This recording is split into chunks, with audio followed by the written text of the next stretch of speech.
The following podcast is a W2M Network original production. Visit W2Mnet.com for all of our other great podcasts, plus news, reviews, articles, and opinions from the worlds of wrestling, video games, football, and entertainment.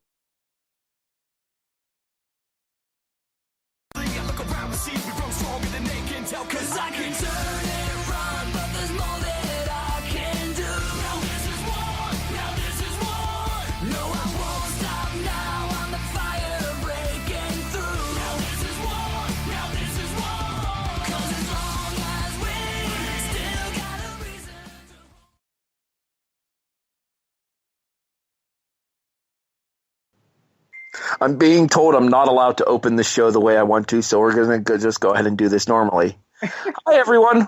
I'm Harry Broadhurst. I'm back. I want to thank Brandon Biskobing for filling in for me as the host last week. Oh, this right here? Oh, this is the Wrestling to the Max 205 Live review you're listening to here. Should probably have led off the show with that. Oh, well, it happens. Again, I'm Harry. Again, thanks to Brandon for filling in. Hi, Liz. Wait a minute. You're not Liz. I'm back. Sorry, I imagine you stealing your thunder. I imagine you popping up Shining style as you say that. followed by a De Niro and Cape Fear. Come out, wherever you are. Or two chicks behind me. Anywho, he's Brandon Biskobing again. Welcome back, Brandon. Thank you. Nice to have you here. Appreciate you filling in for Liz this week. Unfortunately, Liz had some technical difficulties with her electronic equipment. I can sympathize. The end of the SmackDown review will tell you just as much. But we're here to talk about 205 Live now. So what do you say we go ahead and get into 205 Live here, since we don't have a pay-per-view to discuss before the show itself? Let's do it. All right, so our opening contest for 205 Live this week is a tag team match, playa. As Kalisto and Gran Metalik, every time I say tag match, I'm going to follow with the Teddy Long special. Anywho, Kalisto and Gran Metalik take on Brian Kendrick and Jack Gallagher. Kendrick and Gallagher are disqualified due to too much Brian Kendrick butt kicking. And then they proceed to take out Gran Metalik with arguably the dumbest looking spot I've seen in months. I get the idea here. Okay, I don't want to completely crap on this, because I get the idea. The fact of the steps into the knee, into the ring post, I get it. But that drop kick could not have looked any weaker if he tried.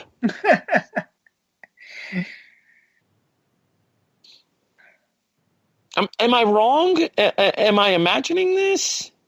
No, you're not wrong. But, yeah, I mean, honestly, before the, disqualification and subsequent beatdown, I was going to say that this match was a very good match. It's always fun seeing, especially in the Cruiserweight division where everyone expects them to be, one style.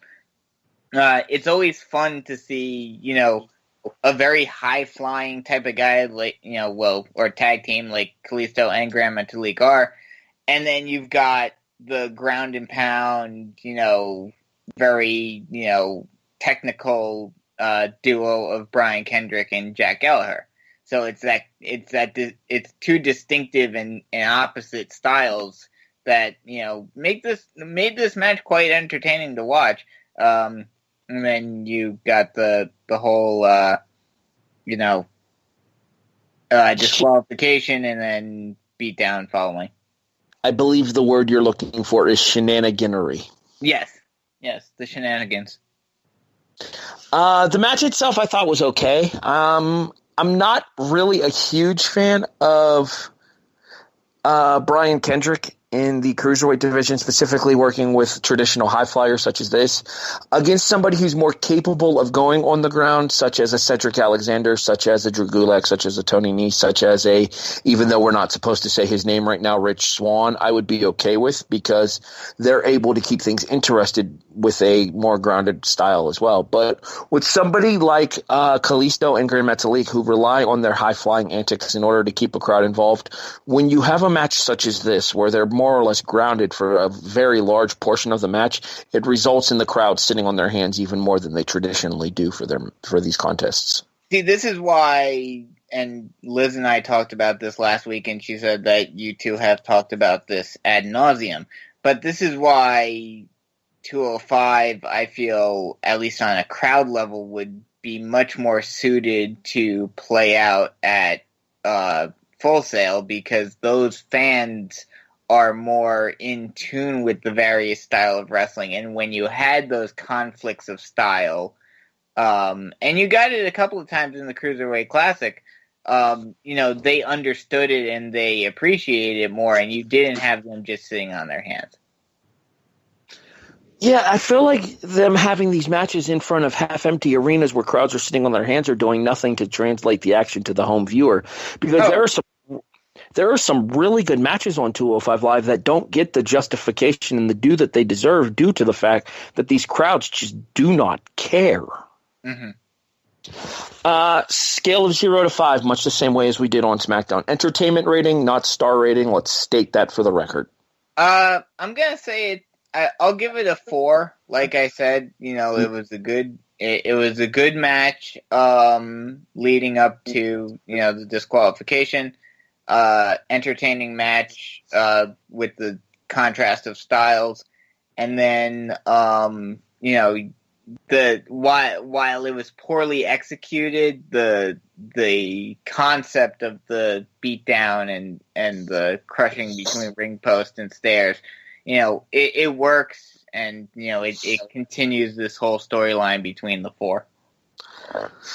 I can't go that high. I thought the match did tell a good story, and the post-match beatdown told the story as well of the promo that Kendrick and Gallagher cut before the match, so I appreciate that. I like the continuity of Gallagher and Kendrick backing up what they say they're going to do before the match, but at the same time, when you look at kind of the slower pacing of this match here, when you look at the way that the match itself took the crowd out of the contest, I'm going to go somewhere around a 2.5 in regards to my overall entertainment value for this match. I mean, like I said, I think part of that is the fact that, the crowds that are watching 205 in these larger arenas are expecting, WCW type cruiserweight where it's all about the high flying, and they don't understand that you can have contrasting styles and stuff. And plus, they're kind of dead on their feet anyway, because WWE has kind of programmed the fans, and even the fans that like 205 Live, like myself, they've kind of programmed us to not really care about 205.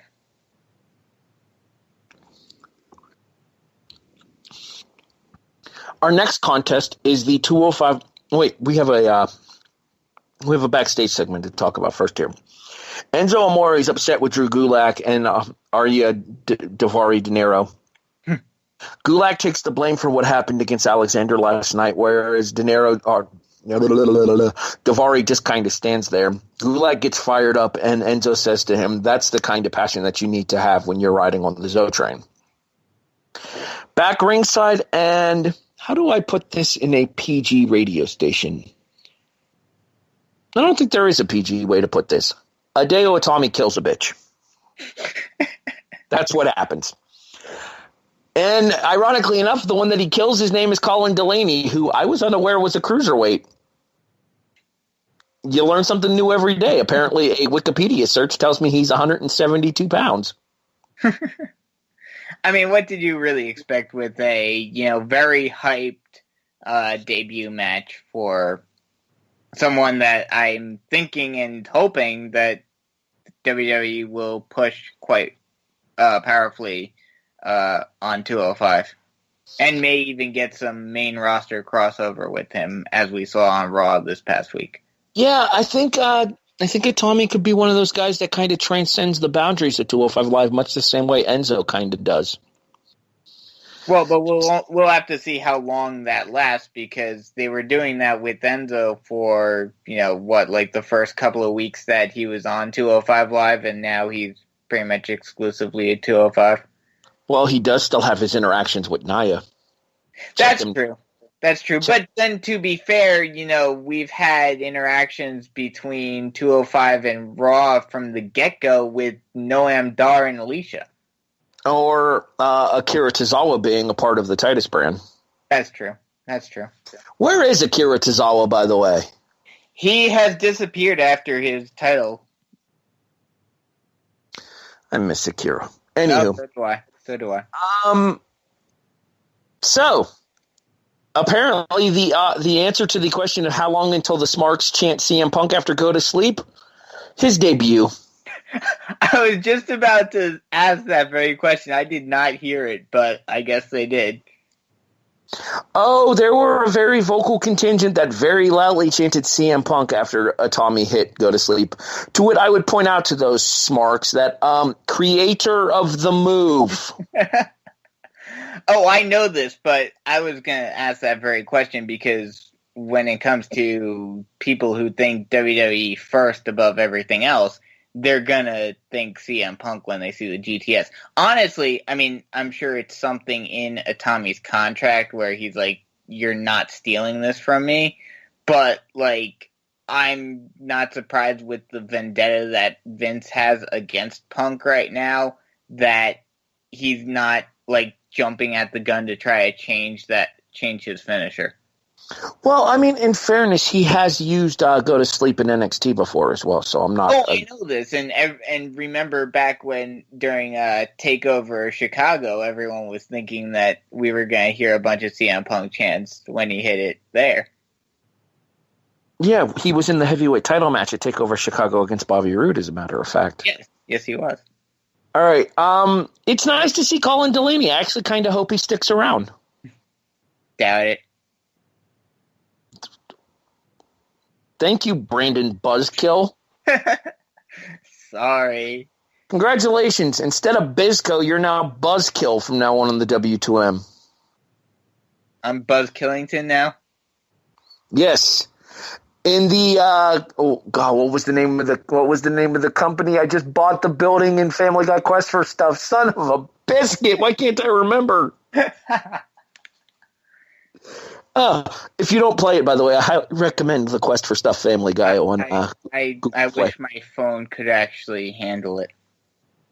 All right, moving on. Enzo Amore is interviewed, and he's talking about delivering a learning experience. Cedric Alexander cuts him off and mentions the fact that there's only one word to describe Enzo Amore. Enzo agrees and says that there was only one word to describe him, and that word is champion, which I actually thought was a nice little take on Cedric trying to get one over on Enzo. Mm-hmm.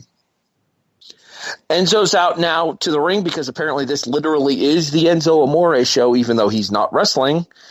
And he brings out Drew Gulak, who, instead of having a PowerPoint presentation for us tonight, darn it, is ready to fight. All right, so it makes sense that he's wanting to get revenge here, but I do love me some Gulak PowerPoints. Of course. True story. As me and Liz have talked about many times before, Gulak is the shining star of 205 Live right now.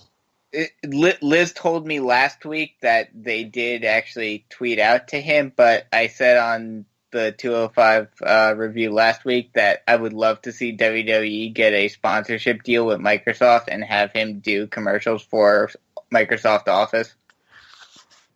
Especially if there's a bunch of WWE shenanigans happening in the background while he's trying to promote his PowerPoint presentations. Oh, of course. Absolutely. Your main event match is a rematch of said Cruiserweight match from Monday Night Raw, as it is Drew Gulak taking on Cedric Alexander. And to borrow a line from Paul here, Drew Gulak is a goddamn professional. Okay, this requires a little bit of explanation to you as you're the new guy here. Longtime listeners of the 205 Live review will understand what I'm saying here. The original GDP was Brian Kendrick for the way that he took the lumbar check. Mm-hmm. Because when Brian Kendrick took the lumbar check in that 5-way elimination match a couple of months ago, he Rob Van Dam pile driver bumped off of it, like sprung back into the air. Drew Gulak did the same thing tonight for the finish. As soon as that lumbar check landed, Gulak bounced about a foot up into the air before finally coming down to the mat. I always loved, and The Rock was always the was always the man when it came to the stunner. But it's always fun seeing people overselling finishers. I'm going to disagree here because I actually thought Rock's stunner stuff was kind of hokey. It was, but it was fun too. Oh, all right. Man, I really am the Christmas Grinch here at W2. You really are tonight. God. Screw you, Dollar Gen. Anyways, moving on. All right, so the match itself, what did you think? I mean, it was a decent match. It told the story that it needed to. Nothing super crazy, you know. Yeah, the Gulak selling of the lumbar check was fun, but nothing, nothing over the top really, memorable about this match. But it was a good, solid match. Super crazy? I don't think he's under 205 anymore. The last I saw Super Crazy, he had put on a few, so I don't think he qualifies for 205. Oh, you mean the match itself. Okay. Sorry. Diversion. Actually, I thought this was at least as good as their match from Monday Night Raw. The problem is that, again, this crowd. Mm-hmm. I can tell you right now, you put this match in Full Sail in front of the crowd that's traditionally, and I hate the Full Sail crowd with a burning passion a lot of the time because they make it all about themselves. This is one of those matches, though, that Full Sail would have responded really well to. Mm-hmm.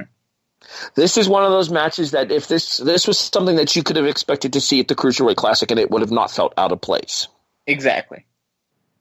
This is the kind of match that the WWE should be promoting the Cruiserweight division with here, because this was entertaining back and forth and them beating the crap out of each other with strikes as well.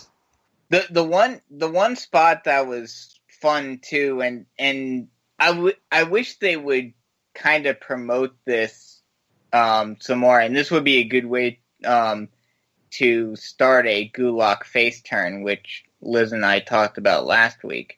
But like him going up to the top rope and then like being iffy about it and it costing him matches over and over again, because this is like at least the second time that I can think of that he's been on the top rope and then hesitated and then that's because he's violating Drew Gulak rule number 2 for a Drewtopia. Oh no, I understand this completely, but that would be a good way to get.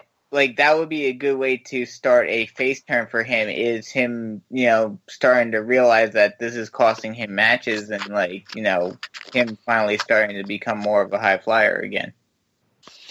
The problem with that is Gulak has never really been a high flyer. He's somebody who's paid attention. I understand this, but, like, more than what he is. Like, not hesitating on the top rope and stuff like that.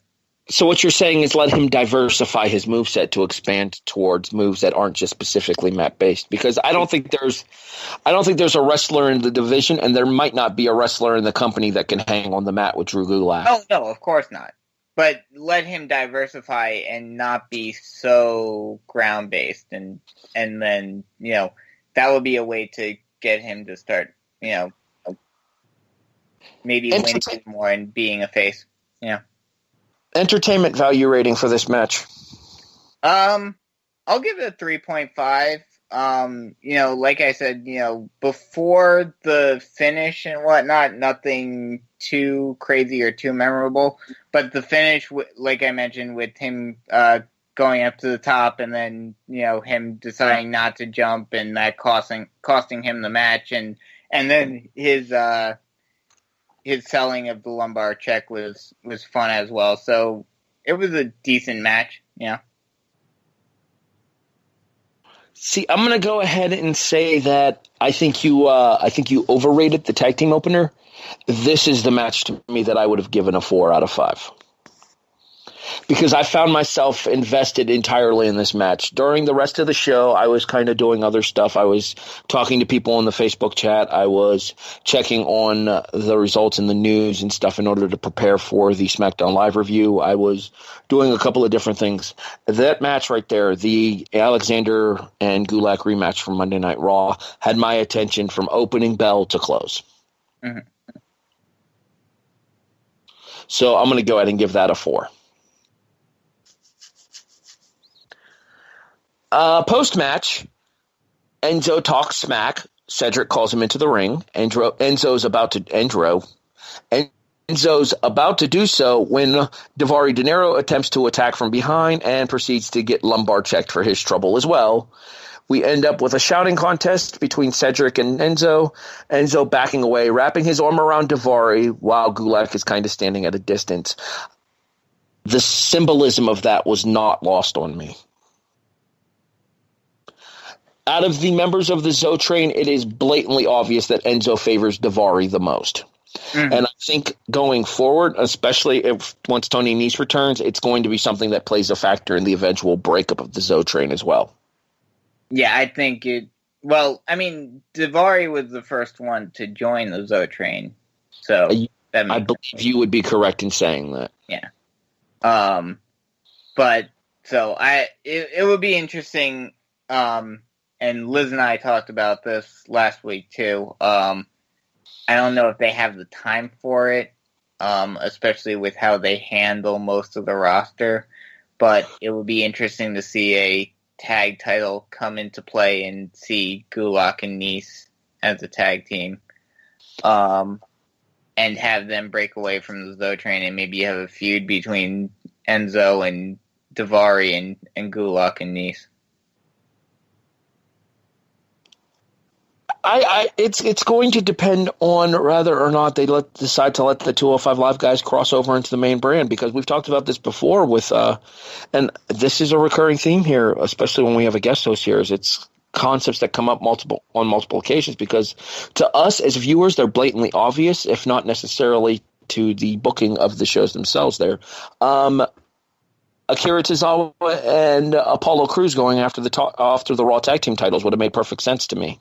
Mm-hmm. I mean, I get what I get. At least, this is kind of feeling more of on an idealistic level and thinking about it, maybe incorrectly on a indie and mostly Japanese level. But I like the separation personally because once they basically get folded into, if they ever do end up just getting folded into the Raw roster, with the exception of maybe a few guys, 75% of them will probably get cut if that ever happens.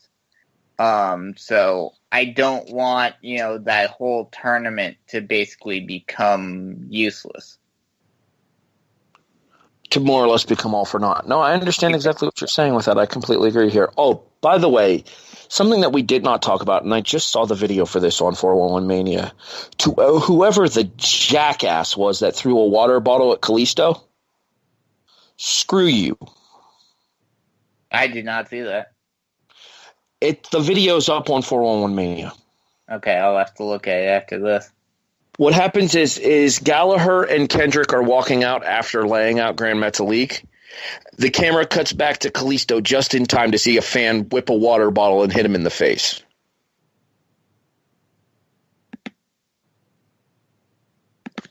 Lovely. While Brandon's looking that up, why don't we go ahead and put a final rating on tonight's episode of 205 Live? Scale of 1 to 10. I'll give it a 5.5. I mean, it had some fun moments. It was nice seeing Itami come in, get more Japanese flair. Like that would have been another thing we were talking about, the whole tag team thing. It would be a lot of fun to see, basically like a Japanese invasion, of, Itami, Tozawa, if you wanted to put everyone, regardless of weight division in there, Nakamura, if Tajiri was still there, have him in there, Asuka, But,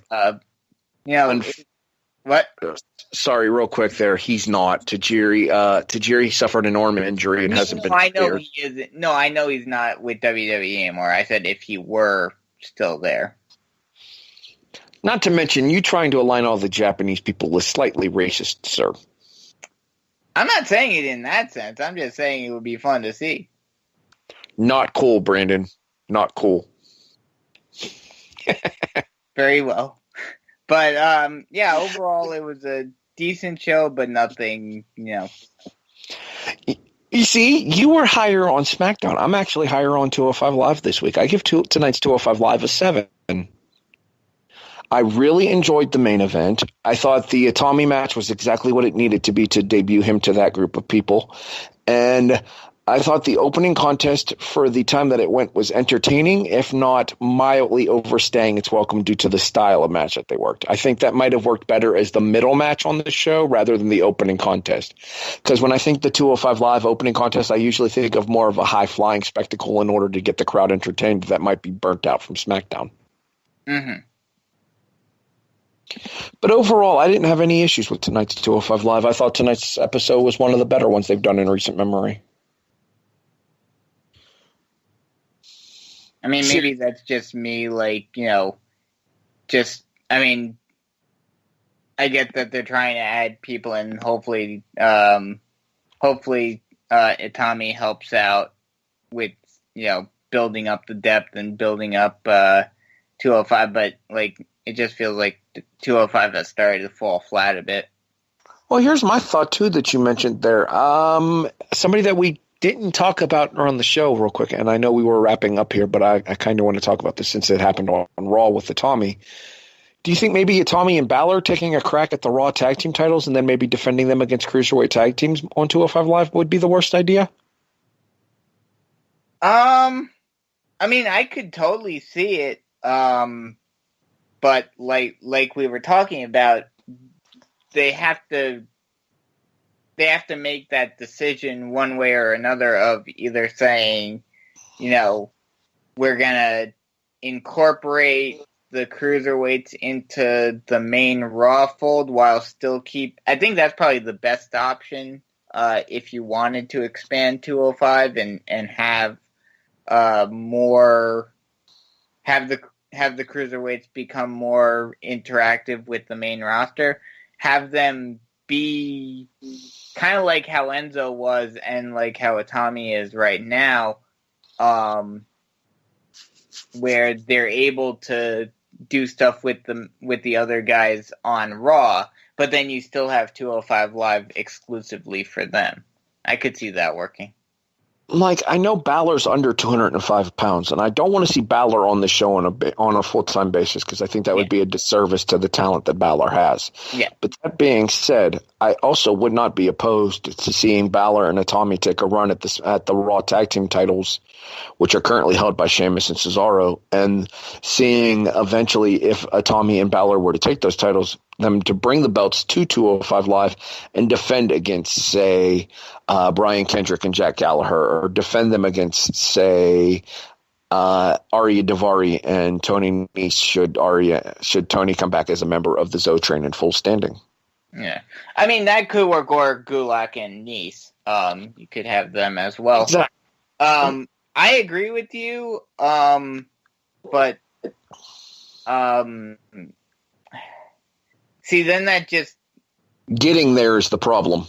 Getting there is the problem for one, and then for two, the problem that I see with all of that, and this is more of a WWE both on a writing level and also on a casual fan level, it just seems like unless you build it up, it's going to feel weird, the Raw, they're going to want bigger dudes going after it, too. It's going to feel weird them suddenly, basically exclusively facing off against Cruiserweight. No, I'm not saying that they take on exclusively Cruiserweights, but I'm saying you work the Cruiserweight division into the tag team title scene if you were to have a team such as Itami and Balor win the belts.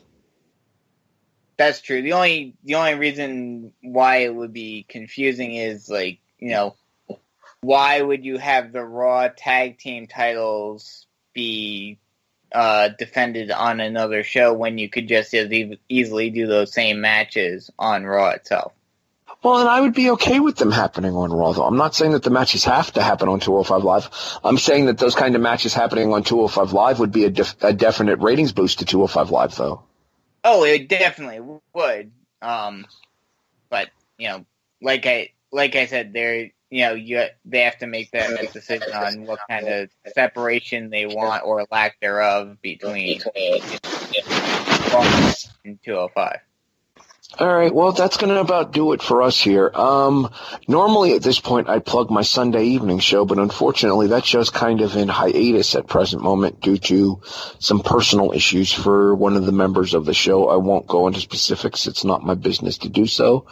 Therefore, we're hoping to return sometime early next year, but there is another show here on the W2M network where you can hear me, and ironically enough, you can hear Brandon on the same show. I feel like we make a habit of talking to each other at least once a week, Brandon. Yes, we do.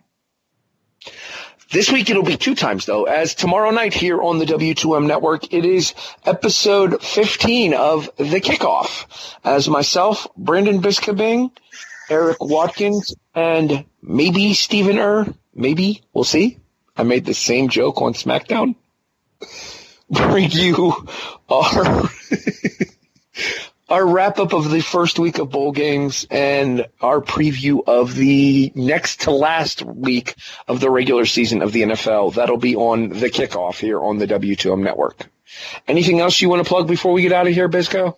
Nope. That's it. Just be sure to tune in to The Kickoff tomorrow. And, we've got the last week of one of our segments for this week.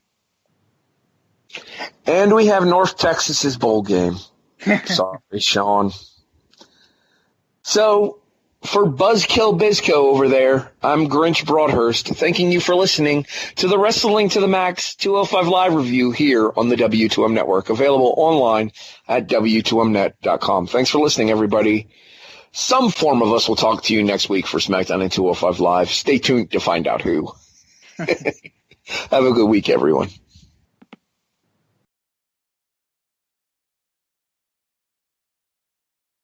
The following podcast is a W2M Network original production. Visit W2Mnet.com for all of our other great podcasts, plus news, reviews, articles, and opinions from the worlds of wrestling, video games, football, and entertainment.